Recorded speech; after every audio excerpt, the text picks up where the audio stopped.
اللہ الرحمن الرحیم۔ السلام علیکم۔ وہ ایک عرب ملک کا رہنے والا تھا۔ کوئی خاص مقصد حیات نہ تھا، صرف دنیا ہی دنیا تھی۔ اللہ کے ساتھ تعلق بھی کم ہی تھا۔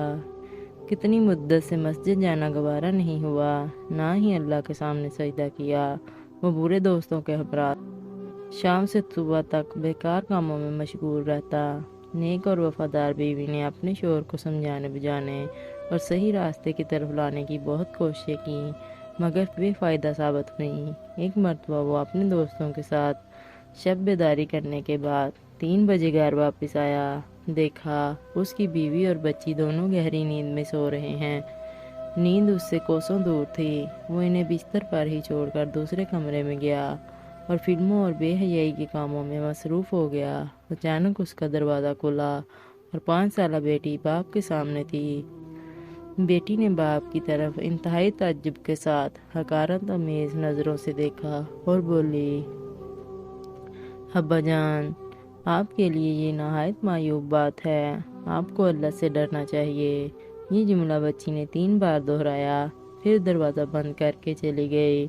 باپ پر بجلی بن گری بچی کی بات، اور وہ سخت شرمندہ اور پریشان ہو کر اٹھا اور فلموں کو بند کیا اور خود ہکا بکا ہو کر بیٹھ گیا۔ بچی کا جملہ اس کے دماغ میں گردش کر رہا تھا۔ پھر وہ کمرے سے نکلا۔ بچی بستر پر جا چکی تھی۔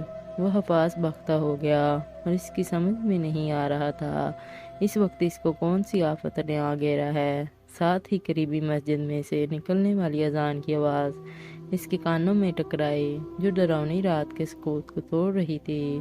وہ جلدی سے اٹھا اور غیر ارادی طور پر وضو کیا اور مسجد جا پہنچا۔ اسے نماز پڑھنے کی خواہش نہ تھی، بلکہ وہ اپنی بے چینی سے نپٹنے کی کوشش کر رہا تھا۔ ابھی سجدے میں پہنچ کر پیشانی زمین پر رکھی ہی تھی کہ بلا سبب اس کی آنکھوں سے آنسوؤں کا ایک سیل امڑ آیا اور وہ سسکیاں لے کر رونے لگا۔ کئی سالوں بعد پہلی دفعہ اس کا ماتھا اپنے اللہ رب العالمین کے آگے جھکا تھا۔ اس آہوازاری نے اس کو احساس دلایا کہ اب اس کے ایمان کی تازگی کا وقت آ گیا ہے۔ اس نے اپنے دل و دماغ سے تمام فسق و فجور سے متعلق باتوں کو باہر نکالا اور اللہ سے سچے دل سے توبہ کی۔ اب اس کی زندگی کی کایا پلٹ چکی تھی۔ فجر کی نماز ختم ہو گئی۔ وہ تھوڑی دیر مسجد میں بیٹھا رہا، پھر اپنے گھر کو واپس ہوا۔ کچھ سوئے بغیر پوری تیاری کے ساتھ ڈیوٹی پر چلا گیا۔ جب آفس پہنچا، اس کا مینیجر تعجب سے دیکھنے لگا اور اتنی جلدی آنے کی وجہ پوچھی تو اس نے گزشتہ رات کا سارا واقعہ بتایا۔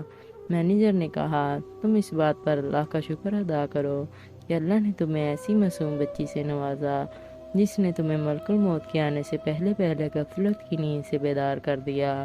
ڈیوٹی ختم کرنے کے بعد وہ جلدی جلدی گھر کو روانہ ہوا تاکہ اپنی بیٹی سے مل سکے، جو اس کی ہدایت کا سبب بنی۔ وہ گھر داخل ہوا تو اس کی بیوی نے زاروں کو تار آنسو بہاتے ہوئے اس کا استقبال کیا۔ اس نے پوچھا، کیوں رو رہی ہو؟ بیوی نے جواب دیا، تمہاری بیٹی حرکت قلب بند ہو جانے کی وجہ سے وفات پا گئی ہے۔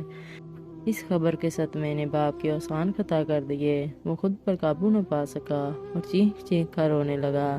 تھوڑی دیر بعد جب قدرے اطمینان ہوا، اس کو سمجھ میں بات آئی کہ جو کچھ بھی ہوا ہے اللہ تعالیٰ کی طرف سے ابتدا و آزمائش ہے۔ اللہ تعالیٰ اس کا امتحان لینا چاہتا ہے۔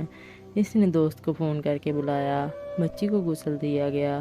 عزیزوں کا عرب جنازہ پڑھ کر دفن کرنے گئے تو اس نے اپنے ہاتھوں سے بچی کو قبر میں اتارا اور اس کی آنکھیں اشک بار تھیں۔ وہ بولا، میں اپنی بیٹی کو نہیں بلکہ روشنی کو دفن کر رہا ہوں، جس نے میری زندگی کی اندھیری رات کو روشنی میں بدل دیا۔